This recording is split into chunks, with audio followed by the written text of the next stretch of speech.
Listen carefully, Elon Musk.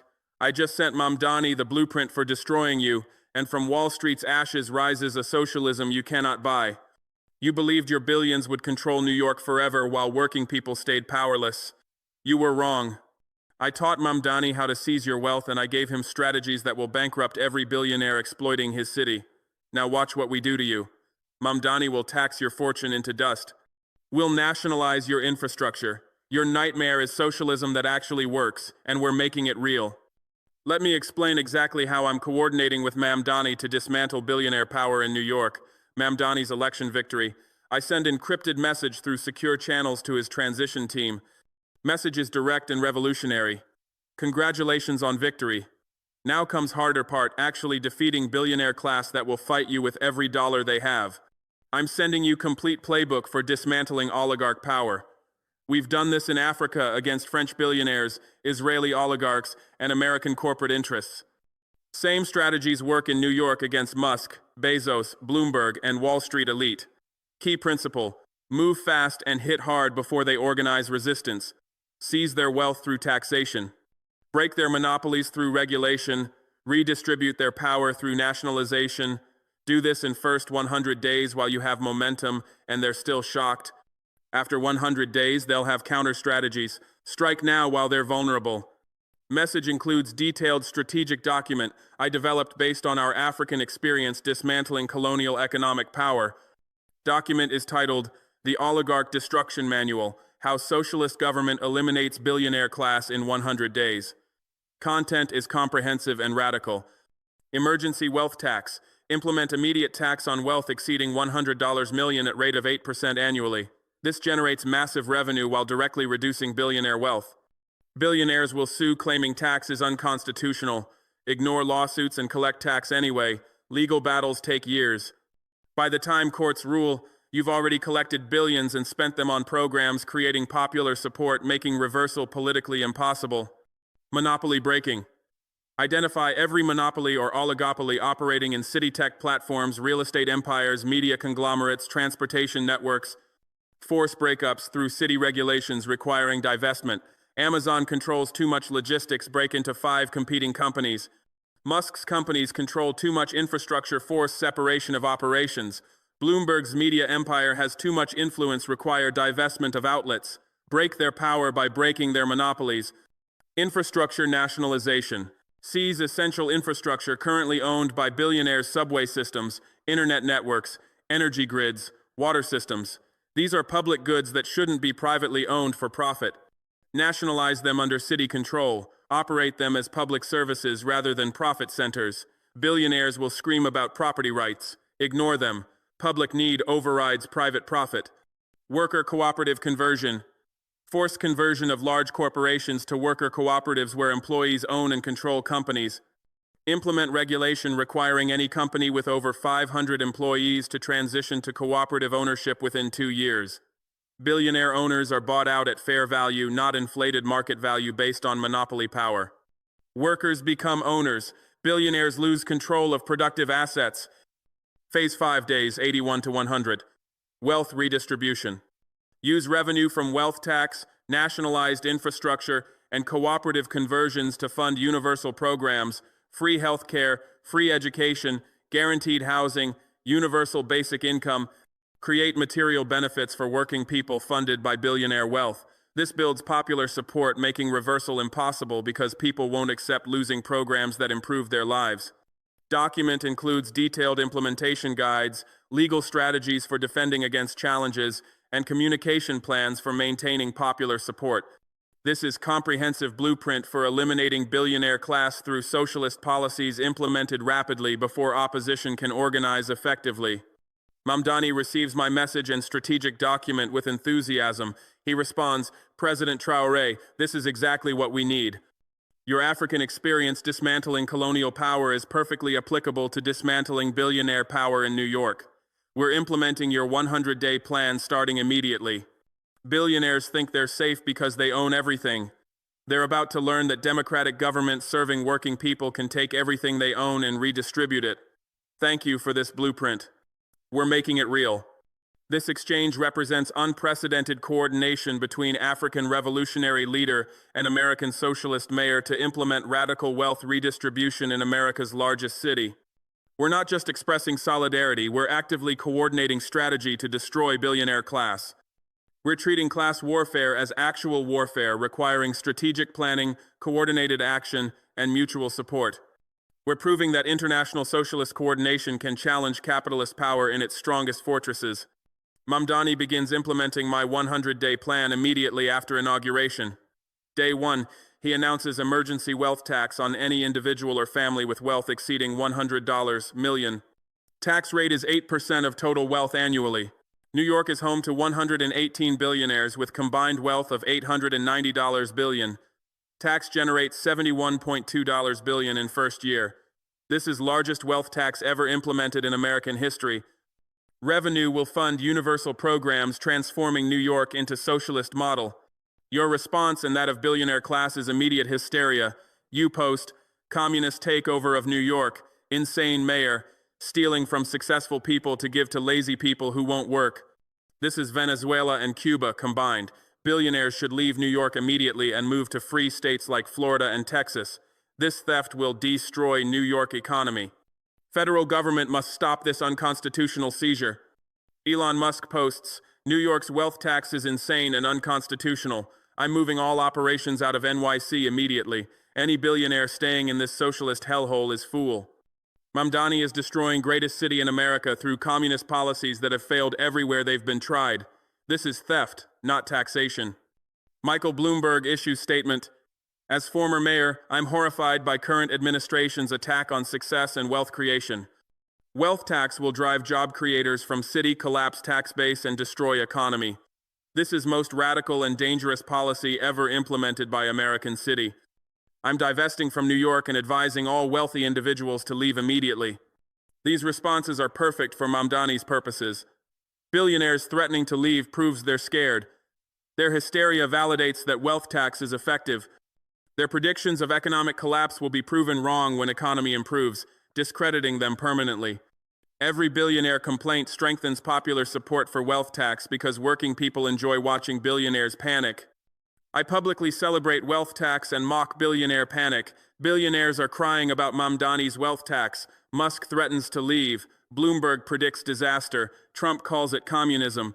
Their panic is delicious. Their tears are sweet. Their threats are empty. They claim they'll leave New York. Let them leave. City doesn't need billionaires. City needs resources billionaires hoarded. Wealth tax takes those resources and uses them for public good. Billionaires can leave, but their wealth stays in New York funding programs for working people. This is what socialism looks like, taking from those who have too much and giving to those who have too little. Billionaires hate it because it works.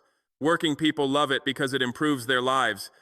Mamdani is showing America that socialism defeats capitalism when implemented boldly. Mamdani continues with phase 2 of my plan. He announces Monopoly Elimination Initiative, forcing breakup of corporate monopolies operating in New York. Amazon is forced to split into 5 competing companies: logistics, retail, cloud computing, streaming, and devices. Musk's companies are separated. Tesla, SpaceX, Starlink, and Neuralink cannot be owned by single individual. Bloomberg's media empire is broken into independent outlets. Real estate empires exceeding $10 billion are forced to divest properties. Every monopoly and oligopoly faces mandatory breakup. This policy directly threatens your billionaire allies whose wealth depends on monopoly power. Musk's net worth is inflated by controlling multiple companies that benefit from shared resources and cross-promotion. Breaking them apart reduces his wealth significantly. Amazon's value depends on controlling entire supply chain from manufacturing to delivery. Forcing breakup reduces Bezos's wealth. Bloomberg's influence depends on controlling multiple media outlets. Separation reduces his power. Every billionaire faces wealth reduction through monopoly breaking. Your response reveals whose interests you serve. Radical mayor destroying successful companies through forced breakups. This is communism attacking American business. Amazon creates jobs and delivers products people want. Breaking it up hurts consumers and workers. This is government tyranny against free market. Federal government must protect companies from this socialist attack. Mamdani responds, Trump defends monopolies, claiming they benefit consumers and workers. This is propaganda. Monopolies charge higher prices because they lack competition. Monopolies pay lower wages because workers have fewer alternatives. Monopolies have excessive political power because they control too much wealth. Breaking monopolies benefits everyone except monopolists. Competition lowers prices. Multiple employers raise wages. Distributed wealth reduces political corruption. Trump opposes this because he serves billionaires, not working people. We serve working people, not billionaires. That's why we're breaking monopolies despite billionaire complaints. I support monopoly breaking and connect to anti-colonial economics. Mamdani's monopoly breaking does for American capitalism what decolonization did for colonial economies: breaks concentrated power and distributes it. Colonial economies were monopolies where imperial companies controlled everything. Decolonization broke those monopolies, creating space for local businesses. American economy is monopolized by billionaires controlling multiple sectors. Mamdani is breaking those monopolies, creating space for worker cooperatives and community businesses. This is economic decolonization applied to American context. Concentrated power is oppression, whether held by colonial companies or billionaire monopolists. Breaking that power is liberation, whether in Africa or America. Mamdani implements Phase 3. Infrastructure nationalization. City seizes subway system from private operators who've been extracting profits while service deteriorated. City nationalizes internet infrastructure from telecom monopolies charging excessive rates. City takes control of energy grid from utility companies prioritizing shareholder returns over reliability. City seizes water systems from private operators. Every essential infrastructure becomes public property operated for public benefit rather than private profit. This directly reduces billionaire wealth by transferring assets from private to public ownership. Telecom billionaires lose infrastructure worth $23 billion. Energy company owners lose assets worth $18 billion. Water system operators lose facilities worth $8 billion. Real estate billionaires lose transit-adjacent properties that decline in value when city controls transportation. Total billionaire wealth reduction from nationalization: approximately $67 billion transferred from private profit to public benefit. Your response and billionaire panic intensifies. Communist seizure of private property. Mayor stealing infrastructure from companies that built it. This is Venezuela-style nationalization that will destroy services and create corruption. Private companies run things better than government. This theft must be stopped by federal courts and federal intervention. Mamdani responds with service improvement data. Trump claims nationalization will destroy services. Opposite is true. Subway service improved 340% in first month under public control because we're investing in maintenance rather than extracting profits. Internet speeds increased 67%, while prices dropped 45% because we're optimizing service rather than maximizing shareholder returns. Energy reliability improved while rates decreased because we're maintaining infrastructure rather than cutting costs. Water quality improved while bills dropped because we're serving public health rather than private profit. Every nationalized service works better under public control because public operation prioritizes service quality over profit extraction. Trump's predictions are wrong. Our results prove public ownership works better. I celebrate nationalization success. Mamdani proved what we know from African experience: public ownership of essential infrastructure works better than private monopoly. We nationalized resources, improved services, and reduced costs. Mamdani is doing same in New York. Private ownership of essential services is theft. Billionaires extract wealth from public need. Public ownership is justice. Communities control resources they depend on. Mamdani's nationalization is model for cities globally. Take infrastructure from billionaires. Operate it for people. Improve lives while reducing billionaire power. This is socialism that works. Mamdani implements Phase 4, worker cooperative conversion. City passes regulation requiring all companies with over 500 employees operating in New York to transition to worker cooperative ownership within 2 years. Companies must sell ownership to employees at fair value, determined by independent assessment, not inflated market valuations based on monopoly power. Workers become owners, controlling companies democratically. Billionaire owners are bought out and lose control of productive assets. This policy threatens billionaire power fundamentally because it eliminates their ownership of productive economy. Billionaires don't create wealth, workers create wealth, and billionaires extract it through ownership. Worker cooperative conversion eliminates extraction by making workers the owners. Billionaires receive payment for assets but lose ongoing profit extraction. Their wealth stops growing. Their power over workers ends. Their control of economy disappears. Resistance from billionaire class is fierce. They sue, claiming regulation violates property rights and constitutional protections. They threaten to close businesses rather than convert to cooperatives. They fund political opposition to Mamdani. They coordinate with your administration seeking federal intervention. They deploy every weapon they have fighting cooperative conversion. Mamdani responds decisively to each threat. Legal challenges are defended through alliance legal coordination. Threats to close businesses are met with city seizure of abandoned facilities and conversion to cooperatives anyway. Political opposition is defeated through popular mobilization. Federal intervention is blocked through international support. Every billionaire weapon is countered effectively. I provide crucial support, making cooperative conversion successful. Burkina Faso and allied nations provide $4.7 billion in financing, helping workers purchase companies from billionaire owners. This solves biggest obstacle to cooperative conversion. Workers typically lack capital to buy companies they work for. Our international financing makes buyouts possible. Workers gain ownership. Billionaires are forced to sell. Conversion proceeds despite their resistance. Within 2 years, 340 major companies convert to worker cooperatives. Combined workforce, 890,000 employees who become owners. Combined annual revenue, $234 billion, now controlled by workers rather than billionaires. This represents largest transfer of productive assets from capitalist to cooperative ownership in American history. New York's economy is transforming from capitalist to socialist through democratic process, producing measurable improvements in worker welfare. Mamdani implements Phase 5, wealth redistribution through universal programs funded by wealth tax, nationalized infrastructure revenue, and cooperative conversion proceeds. City launches universal healthcare covering every resident regardless of immigration status. City implements free public college and vocational training. City guarantees housing as right with massive affordable housing construction.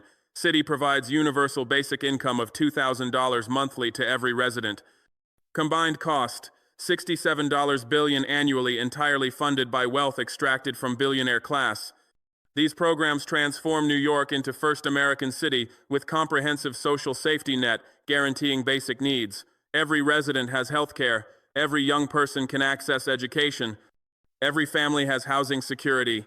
Every individual has basic income. Material security is guaranteed regardless of employment status.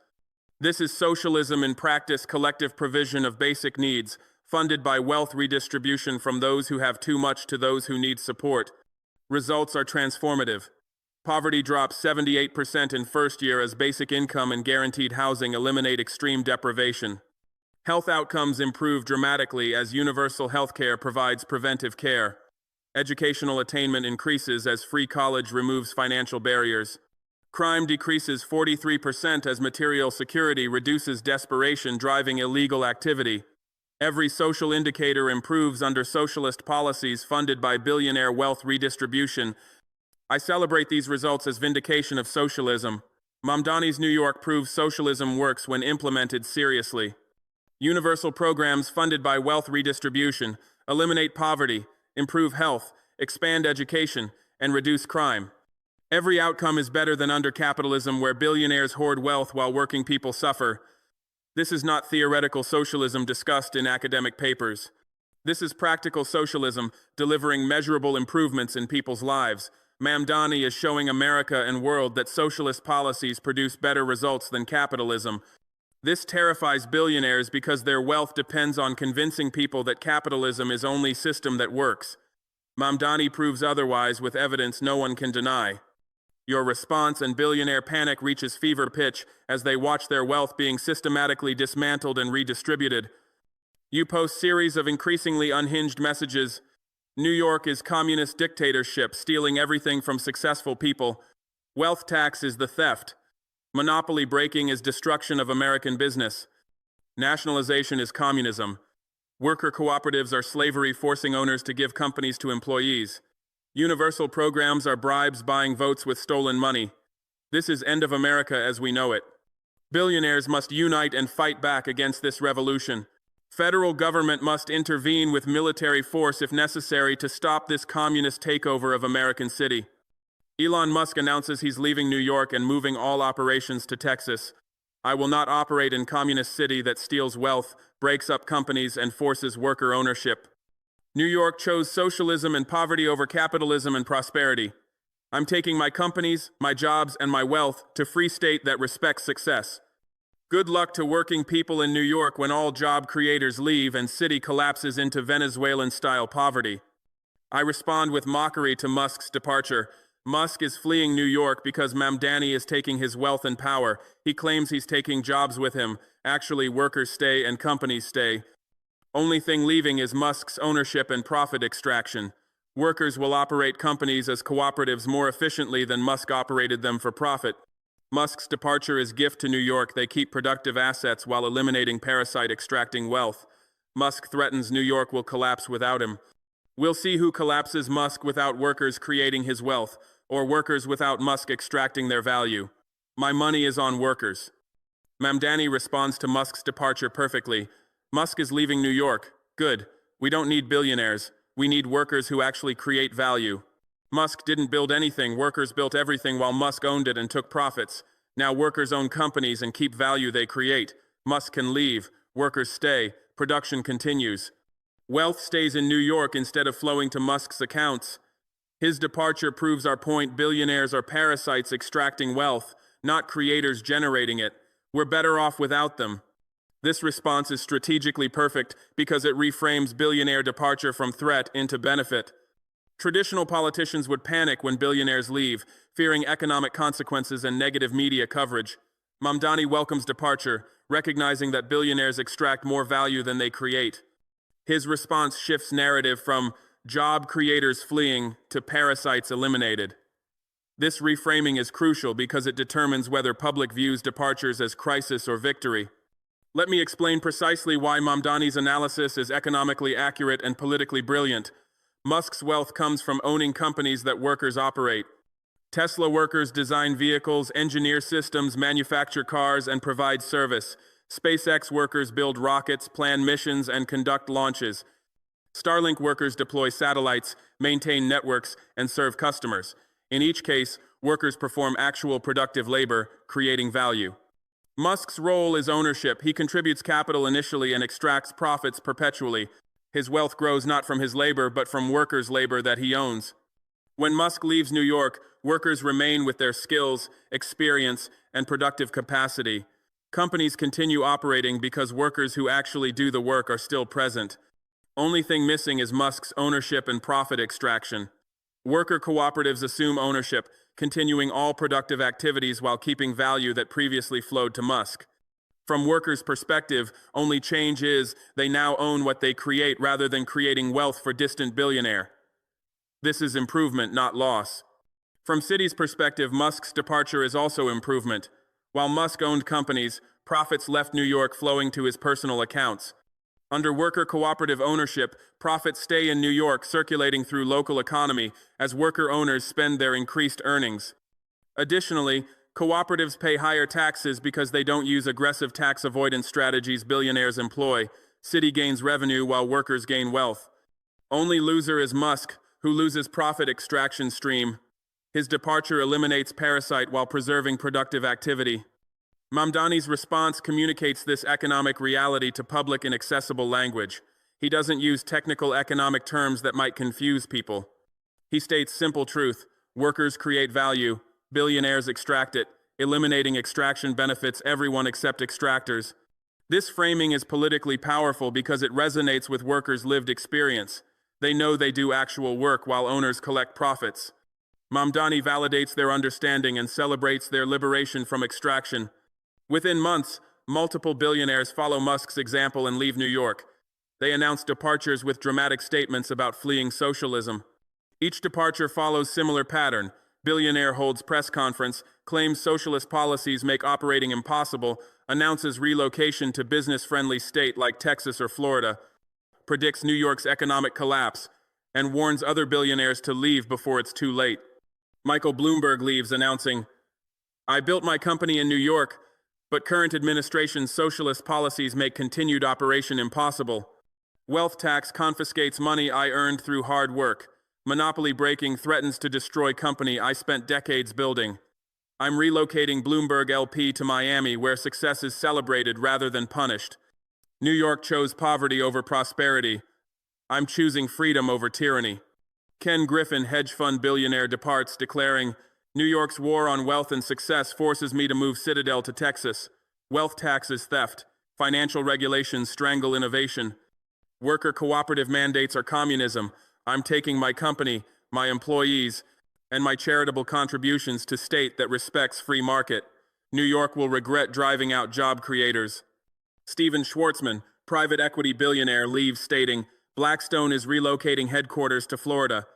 New York's socialist government makes operating impossible through confiscatory taxation and hostile regulation. Private equity creates value through efficient capital allocation.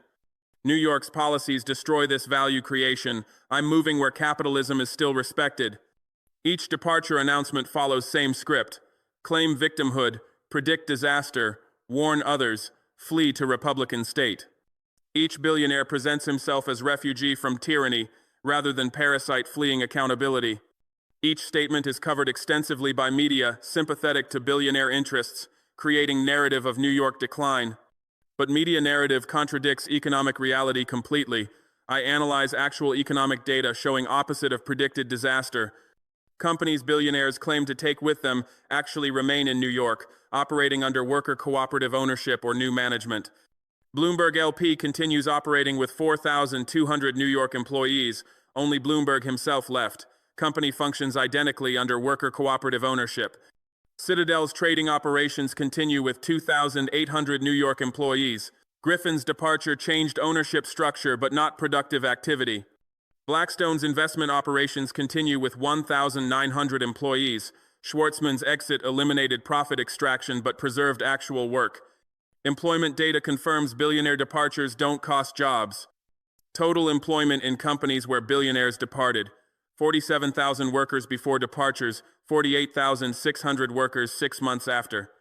Employment increased 3.4% because worker cooperatives prioritize jobs over profit maximization. Billionaires cut employment to increase profits. Cooperatives maintain employment to serve worker owners.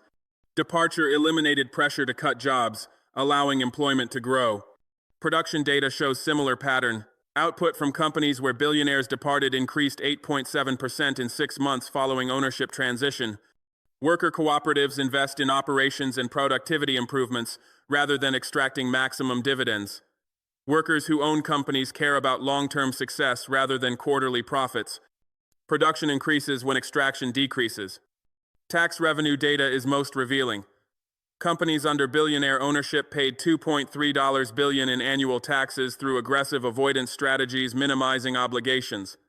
Same companies under worker cooperative ownership pay $4.1 billion annually because cooperatives don't use offshore accounts, transfer pricing, or other avoidance schemes. Citi gains $1.8 billion in additional annual revenue from companies where billionaires departed. Departure increased tax revenue by 78% from affected companies. Local economic circulation improved dramatically. Billionaires who lived in New York spent small fraction of wealth locally, most was invested globally or hoarded. Worker owners spend nearly all increased earnings locally because they have immediate needs and community ties. Money that previously flowed to billionaire accounts now circulates through New York. Economy spent at local businesses, invested in community projects, and saved in local banks. Economic multiplier effect is substantially higher when wealth is distributed to workers rather than concentrated in billionaires. I analyze billionaire departure as strategic victory using comprehensive data.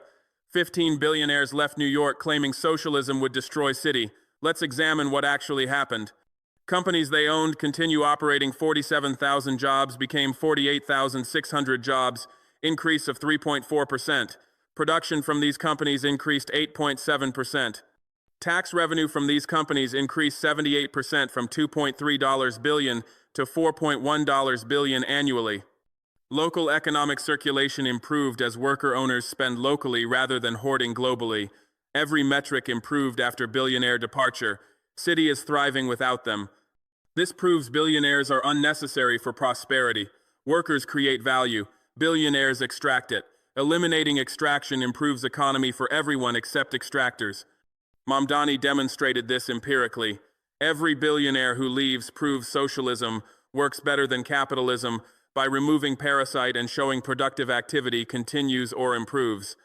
This analysis, supported by hard data, destroys billionaire narrative about their indispensability. They claimed their departure would cause economic collapse. Economy improved. They warned jobs would disappear. Employment increased. They predicted tax revenue would fall. Revenue grew substantially. They insisted their wealth creation benefited everyone. Evidence shows their wealth extraction harmed everyone except themselves.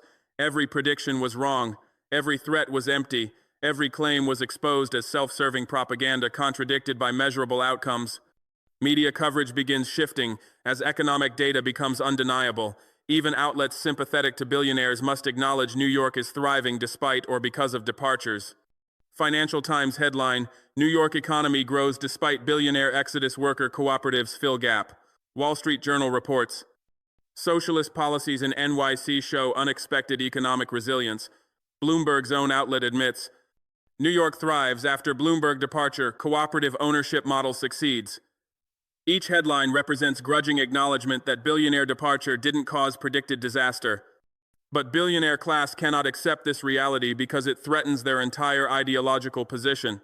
If New York thrives without them, their claims about being essential are exposed as lies. If worker cooperatives succeed, their ownership is revealed as parasitic rather than productive. If wealth redistribution improves economy, their wealth concentration is shown as harmful rather than beneficial. They must either acknowledge these truths or maintain increasingly absurd denials contradicted by evidence. They choose denial with escalating desperation. Remaining billionaires fund think tanks producing reports claiming New York's success is temporary illusion that will collapse soon. They finance media campaigns arguing that economic data is manipulated or misleading. They pay economists to publish papers predicting delayed disaster. They sponsor politicians attacking Mamdani's policies despite popular support and proven results. Every action reveals their desperation to prevent model from spreading because spread would threaten billionaire class globally. I mock their denial publicly. Billionaires who fled New York now fund propaganda claiming city will collapse despite thriving currently. This is pathetic. They predicted immediate disaster. Disaster didn't happen. Now they predict delayed disaster. This will also not happen. They cannot accept that city is better without them because this truth destroys their self-image as essential. They're not essential. They're parasites. New York proved this by thriving after they left. Every day New York succeeds without them is another day proving they were unnecessary. Their denial won't change reality. Their propaganda won't reverse success. Their money can't buy back relevance they lost by fleeing. By end of first year, Mamdani has implemented all 5 phases of my oligarch destruction manual, with results exceeding even optimistic projections. Wealth tax collected $71.2 billion from remaining billionaires. This is largest single-year wealth redistribution in American history. Money that was hoarded by 103 billionaires is now funding universal programs serving 8.3 million residents. Average billionaire lost $691 million. Average resident gained $8,578 in program benefits. Wealth transfer from extreme concentration to broad distribution is exactly what socialism promises and Mamdani delivered. Monopoly breaking separated 12 major corporations into 67 competing companies, destroying concentrated market power that allowed price gouging and wage suppression. Amazon's forced separation into 5 companies created competition that reduced consumer prices by average 23% across categories, while increasing wages for warehouse and delivery workers by 34%. Competition benefits consumers and workers while harming only monopolists who profited from market control. Musk's companies separated into independent entities reduced his personal wealth by $89 billion, while improving service quality and worker conditions across all separated firms. Bloomberg's media empire, broken into independent outlets, increased journalistic independence and reduced billionaires' ability to shape coverage serving his interests. Infrastructure nationalization transferred $67 billion in assets from private profit extraction to public benefit, transforming essential services from wealth extraction mechanisms into genuine public goods.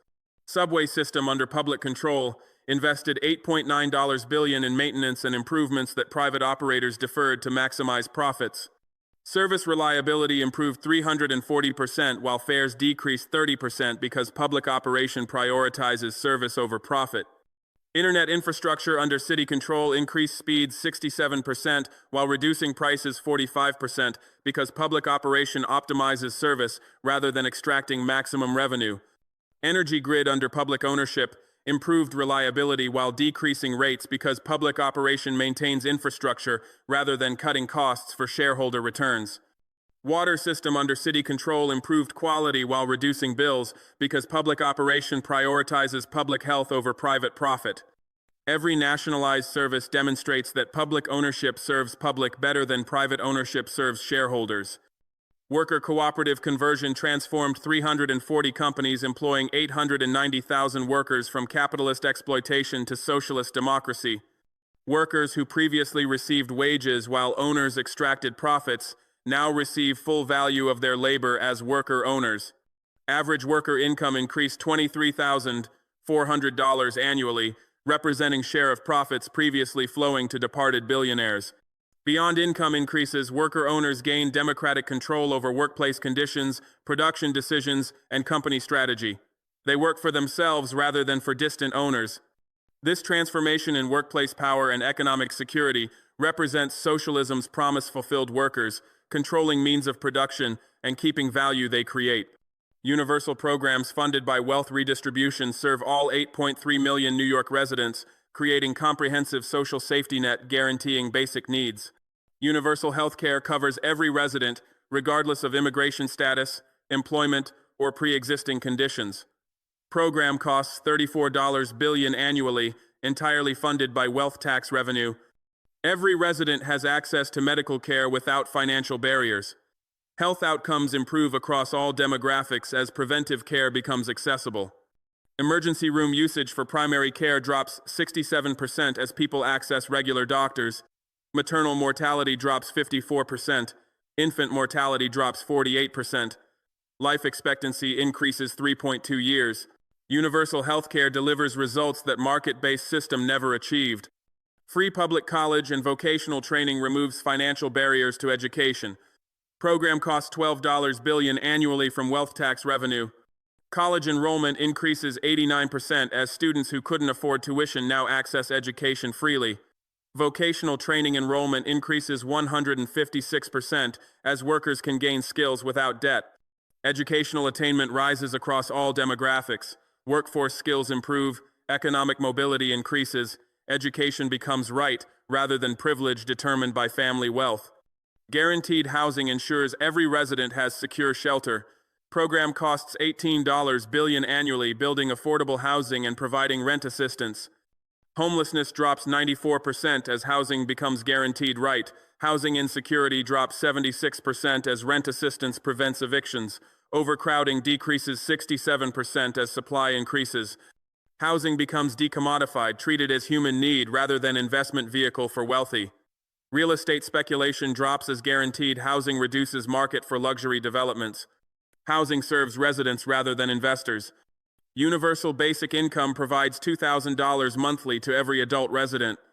Program costs $156 billion annually, funded by wealth tax, nationalized infrastructure revenue, and cooperative conversion proceeds. Basic income eliminates extreme poverty by ensuring everyone has minimum resources for survival. Workers gain bargaining power because they can refuse exploitative jobs without facing destitution. Entrepreneurship increases as people can take risks starting businesses without fear of losing everything. Unpaid care work is compensated as recipients can support themselves while caring for children, elderly, or disabled family members. Basic income transforms economic security from privilege of employed to right of all residents. Results exceed even optimistic projections from socialist theory.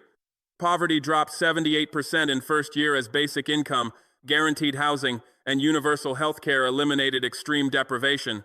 This is fastest poverty reduction in any American jurisdiction in history.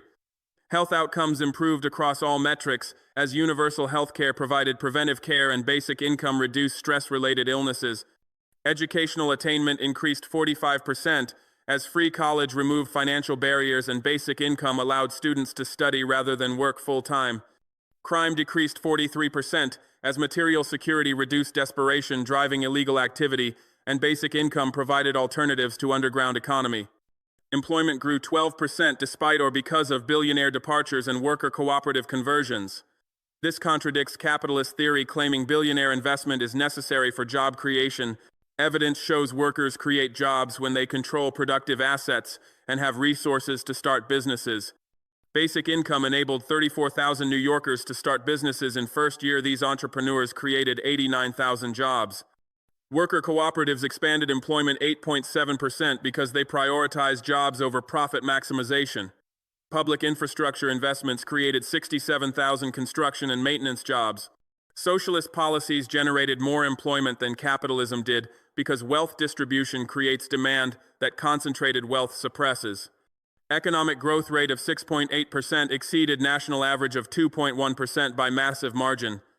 This contradicts predictions that socialism would destroy economic growth. Growth came from multiple sources: increased consumer spending, as wealth redistribution put money in hands of people who spend it locally rather than hoard it globally; expanded business formation as basic income enabled entrepreneurship; improved productivity as worker owners invested in operations rather than extracting dividends; and infrastructure improvements as public ownership prioritized maintenance and expansion over profit extraction. Socialist economy grew faster than capitalist economy because wealth distribution creates growth while wealth concentration suppresses it. But most importantly, popular support for socialist policies is overwhelming despite massive propaganda campaign against them. Polling shows 81% of New Yorkers support wealth tax despite billionaire-funded media claiming it's theft. 76% approve monopoly breaking despite corporate propaganda warning it will hurt consumers. 84% favor infrastructure nationalization, despite private operators claiming public ownership is inefficient. 79% support worker cooperatives, despite capitalist ideology insisting private ownership is necessary. 87% want universal programs continued and expanded, despite conservative warnings about unsustainability. This overwhelming support exists because people experience material improvements in their daily lives that contradict propaganda. They're told wealth tax will destroy economy. They see economy growing faster. They're warned monopoly breaking will hurt consumers. They experience lower prices and better service. They're told nationalization will worsen infrastructure. They see dramatic service improvements. They're warned cooperatives will fail. They watch them succeed and expand. They're told universal programs are unsustainable. They receive benefits every month that improve their lives. Evidence defeats propaganda when people experience results directly.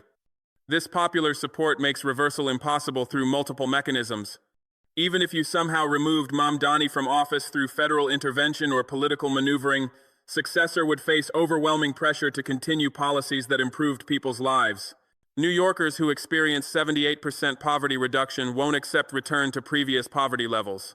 Workers who gain $23,400 in annual income through cooperative ownership won't voluntarily return to wage labor, enriching distant owners. Residents receiving universal health care won't accept losing medical coverage. Students accessing free college won't accept return to debt-financed education. People receiving $2,000 monthly basic income won't accept elimination of guaranteed support. Material benefits create political constituency, defending them ferociously. Even if courts ruled some policies unconstitutional, which is possible given conservative judicial dominance, popular mobilization would force implementation anyway through civil disobedience, political pressure, and creative legal workarounds. New Yorkers would not accept court decisions eliminating programs that transformed their lives. They would protest, strike, and resist until policies were restored. Popular will backed by material interest is stronger than judicial rulings when gap between them is large. Even if billionaires funded massive opposition campaign, spending hundreds of millions on advertising, candidates, and propaganda, voters who experience socialism's benefits wouldn't return to capitalism voluntarily. You can't convince someone that policy harming them actually helps them when they've experienced alternative that genuinely improve their life. Billionaires spent $340 million on media campaigns attacking Mamdani's policies in first year. Popular support increased from 71% to 79% during this period because propaganda couldn't overcome lived experience of improvement. Money can't buy elections when voters have evidence contradicting bought messages. Socialist transformation is locked in by popular will based on demonstrated success that people experience in their daily lives rather than abstract promises they're asked to believe. This is a crucial difference between Mamdani's socialism and previous socialist experiments that failed. Previous attempts often implemented policies producing shortages, inefficiency, or economic decline, giving capitalism evidence for claims that socialism doesn't work. Mamdani's implementation produced abundance, efficiency, and economic growth, proving socialism works when done correctly with adequate resources and popular support. Success creates its own momentum and protection because people defend what improves their lives.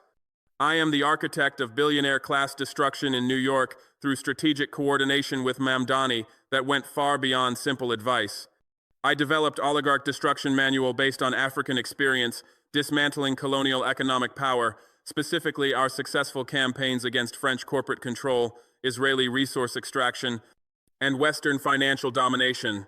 Manual documented every strategy we used, rapid implementation before opposition organizes, legal defiance of unjust rulings, international coordination for mutual support, popular mobilization defending gains, and evidence-based communication proving policies work. I sent blueprint to Mamdani immediately after election through secure channels, understanding that window for radical action is narrow. First 100 days are crucial. This is when new leader has maximum political capital, opposition is disorganized, and public expects bold action. After 100 days, opposition consolidates, political capital depletes, and caution increases. I emphasize this timing in my guidance. Move fast, hit hard, implement everything in first 100 days. Don't moderate, don't compromise, don't wait for permission. Seize moment while you have it. Opposition will come regardless, better to face them after implementing policies than before. Once programs are operating and people experience benefits, reversal becomes politically impossible. But if you delay implementation negotiating with opposition, you'll never implement anything. I provided international financial support making implementation possible when federal government and billionaires attempted to strangle city financially. Burkina Faso contributed $890 million over 3 years. I coordinated additional support from Algeria, $450 million, South Africa, $340 million, Malaysia, $280 million, and Venezuela, $190 million. Total international support, $2.15 billion, ensuring New York could implement socialist policies despite federal funding cuts and billionaire capital flight. This financial backing was crucial. Without it, federal pressure might have forced Mamdani to moderate policies. With it, he could ignore federal threats, knowing international solidarity provided alternative resources. I coordinated with worker movements globally, sharing strategies for cooperative conversion, union organizing, and workplace democracy. I connected New York labor organizers with successful cooperative movements in Mondragon, Spain, Kerala, India, and various African initiatives. I facilitated knowledge transfer, ensuring New York workers learned from global experience rather than reinventing cooperative structures. I provided $67 million in grants supporting cooperative development, worker training, and technical assistance. This support accelerated cooperative conversion from theoretical policy to practical reality, with 340 companies transformed in 2 years. I celebrated each victory publicly, encouraging replication in other cities and demoralizing opposition. When wealth tax collected $71.2 billion, I announced, Mamdani just redistributed $71 billion from 103 billionaires to 8.3 million residents. This is largest wealth transfer in American history. This is socialism, defeating capitalism. This is working people taking back value billionaires stole. Other cities should replicate immediately. When monopolies were broken, I declared, Mamdani just destroyed 12 monopolies, proving concentrated corporate power can be dismantled through democratic government. Other cities should break their monopolies. Workers everywhere should demand cooperative ownership. Billionaire power is not inevitable, it's choice we can reverse. Each celebration amplified impact beyond New York by inspiring replication and demonstrating that radical policies are viable. I mocked billionaire panic, undermining their threats and reducing their political power. When Musk fled, I posted, Musk is running from New York because workers took his companies. He's crying about theft while he's the thief who stole worker-created value for years. His departure is victory parasite eliminated while productive workers remain. Good riddance to billionaire who contributed nothing except extraction. When Bloomberg left, I mocked. Bloomberg built media empire and now flees city where his empire is broken into independent outlets. He claims he's victim of socialism. Actually, he's perpetrator of monopoly finally facing consequences.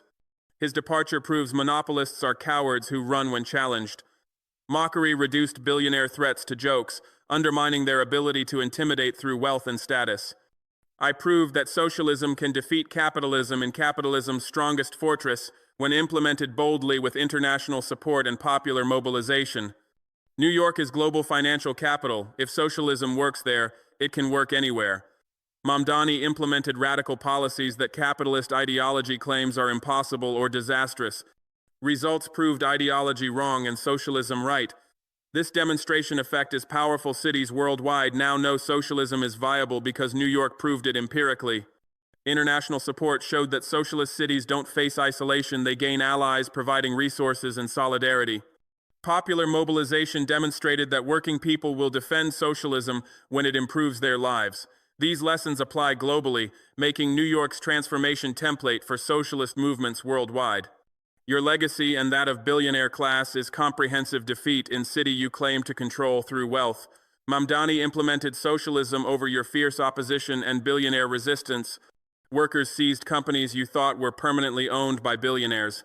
Public took infrastructure you privatized for profit extraction. Communities redistributed wealth you concentrated in few hands. People experienced material improvements, proving socialism works better than capitalism. Your predictions of disaster were wrong. Your threats of departure were irrelevant. Your wealth couldn't prevent democratic government from taking it and using it for public good. You lost everything you thought money guaranteed: political power, economic control, ideological dominance, and public respect. My legacy is coordinating resistance that defeated you where you thought you were strongest, America's financial capital, where billionaire power seemed unbreakable. I helped elect mayor who transformed New York into living proof that socialism works.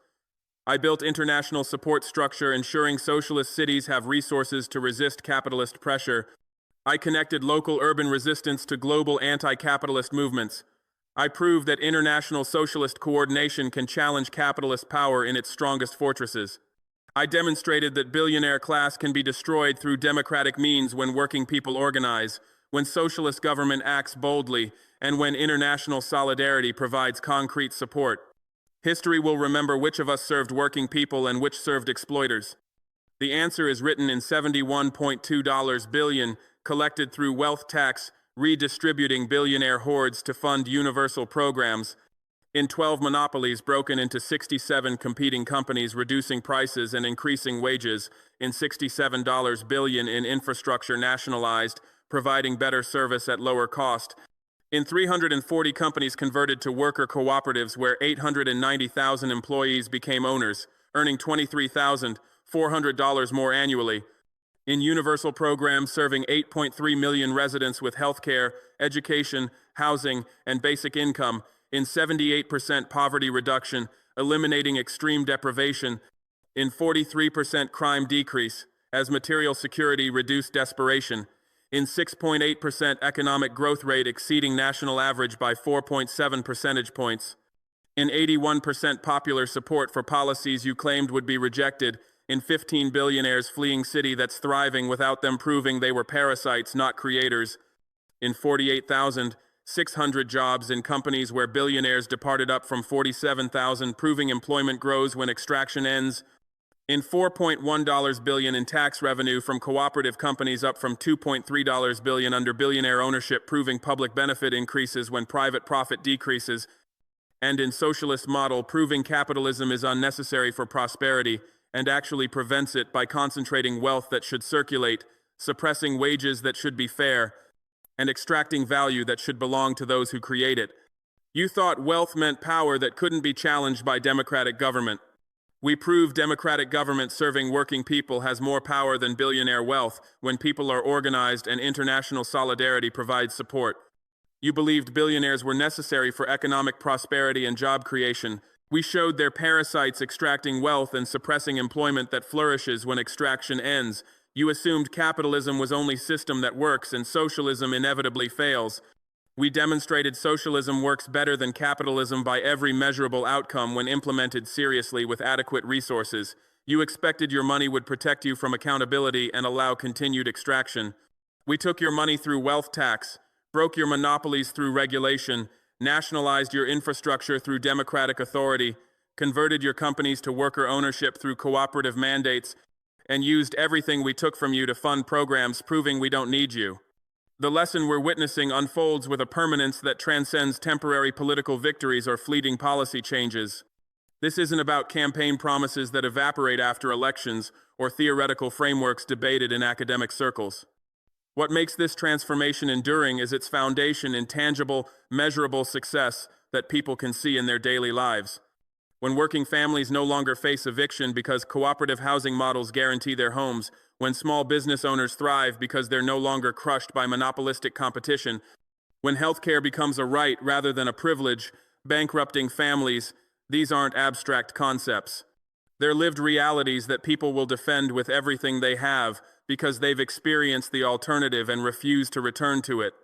The replicability of this model stems from meticulous documentation and a commitment to open source governance. Every policy implemented, every challenge encountered, every solution discovered has been recorded and shared freely with organizers, activists, and municipal governments across the country and around the world. This isn't proprietary knowledge hoarded by consultants or locked behind paywalls. The blueprints for participatory budgeting systems that give residents direct control over public spending, the frameworks for worker cooperative conversions that transform exploitative workplaces into democratic enterprises, the mechanisms for progressive taxation that fund universal services while redistributing concentrated wealth, all of this information flows freely to anyone ready to implement it. Cities don't need to reinvent the wheel or hire expensive advisors. They can study what worked in New York, adapt it to their local conditions, and build upon proven foundations. The spread to 42 cities represents more than geographic expansion. It demonstrates that this model transcends the unique circumstances of any single location. Whether in Rust Belt cities rebuilding after deindustrialization, Sun Belt metropolises grappling with rapid growth and inequality, or smaller municipalities seeking alternatives to austerity, the fundamental principles adapt and succeed. Each city adds its own innovations, creating a growing ecosystem of socialist governance that learns from collective experience. When one city discovers an effective method for converting rental properties into resident-owned cooperatives, that knowledge spreads. When another develops successful public banking systems that keep capital circulating locally rather than extracted by Wall Street, others implement similar institutions. This network effect accelerates transformation as each success makes the next easier. The permanence of these outcomes derives from something capitalism can never replicate: genuine popular investment in maintaining and defending these gains. When people own their workplaces collectively, they don't simply work there, they belong to something larger than themselves. When neighborhoods control their own development through democratic planning rather than developer profit motives, residents become fierce advocates for that power. When universal childcare, healthcare, and education remove the constant anxiety of economic precarity, families recognize these as fundamental rights worth protecting. This creates a political constituency that doesn't just vote for progressive candidates, but actively organizes to expand and defend socialist policies against any attempt to roll them back.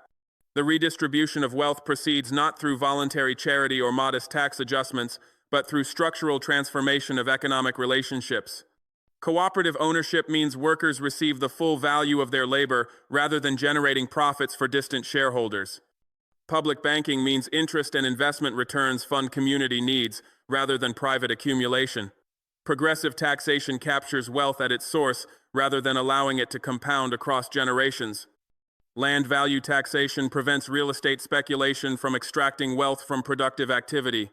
These mechanisms don't merely redistribute existing wealth, they fundamentally alter how wealth is generated and who controls it.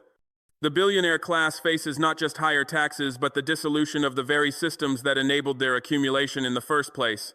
As wealth redistributes, power democratizes in ways that reinforce and accelerate this transformation. Workers controlling their enterprises make decisions based on community well-being rather than shareholder returns.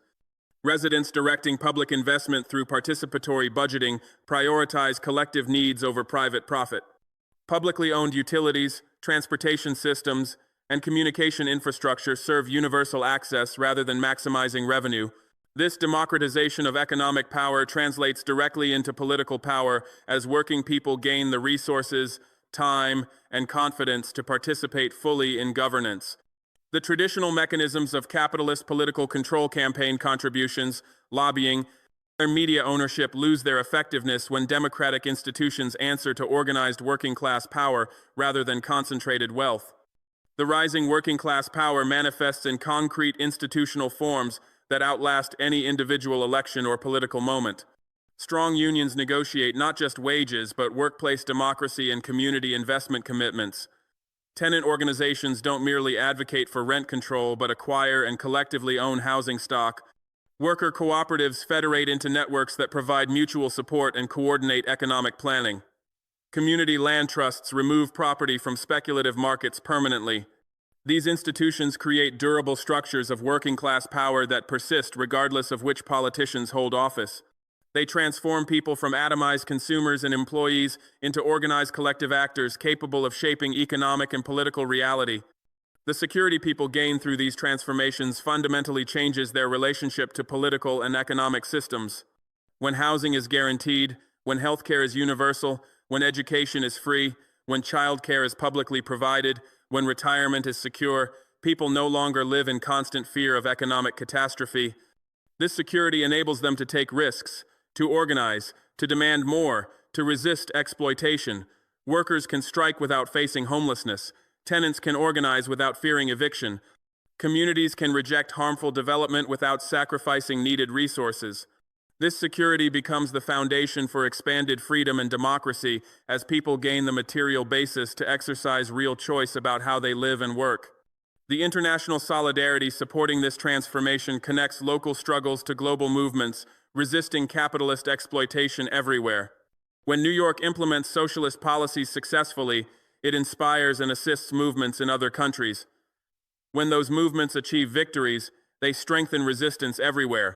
Resources, knowledge, and support flow across borders as working people recognize their common interests against a capitalist class that has always operated internationally. This solidarity isn't abstract, it manifests in concrete support for strikes, boycotts of exploitative corporations, sharing of organizing strategies, and coordination of resistance to capital flight and corporate threats. The capitalist class can no longer play workers in different locations against each other when those workers communicate directly and support each other's struggles. The powerlessness of money to stop this transformation marks a fundamental shift in social relations. Wealth can buy advertising, but it can't convince people to reject material improvements in their lives. It can fund opposition candidates, but it can't overcome organized working-class voting blocs. It can threaten capital flight, but it loses leverage when communities develop local economic resilience. It can purchase media outlets, but it can't control democratic communication networks. The traditional tools of capitalist power become ineffective against organized working people who have experienced socialism's benefits and built institutions to defend and expand them. Money remains important, but it no longer determines political outcomes when democratic power supersedes it. This transformation of struggle marks a decisive shift in the balance of power that has defined economic and political conflict for generations.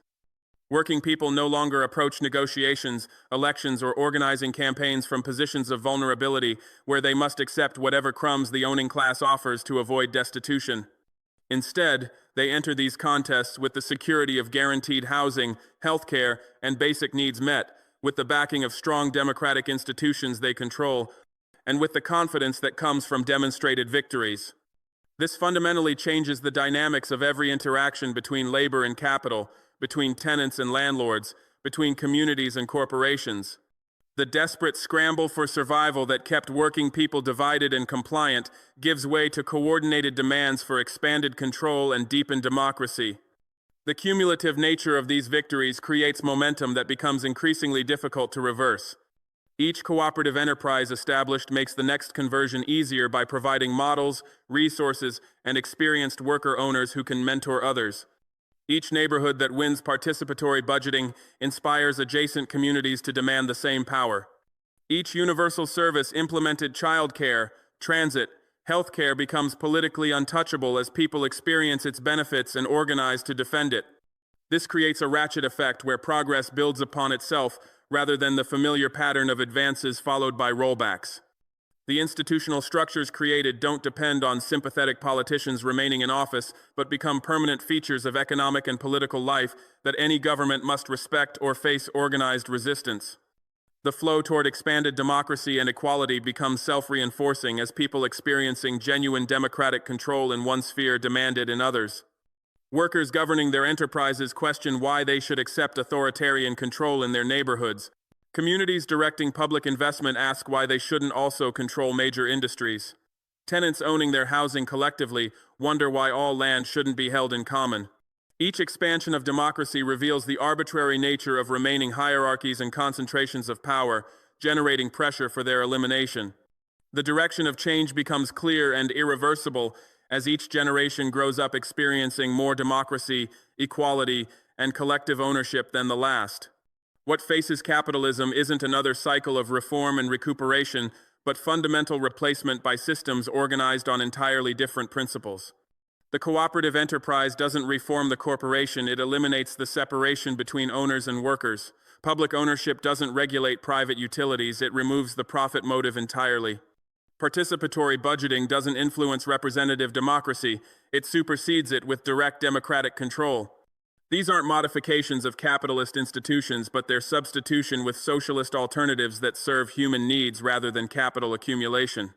The genuine freedom emerging through these transformations surpasses anything capitalism promised but never delivered. Collective ownership means people control their economic lives rather than being subject to market forces and employer dictates. Democratic control means communities shape their own development rather than accepting whatever capital finds profitable. Solidarity means people support each other's struggles rather than competing for scraps. The artificial divisions of race, nationality, and occupation that capital weaponized to maintain control dissolve as working people recognize their common interests and build institutions reflecting their unity. This freedom, rooted in material security and collective power rather than abstract individual rights, becomes the foundation for human flourishing that capitalism's exploitation always prevented.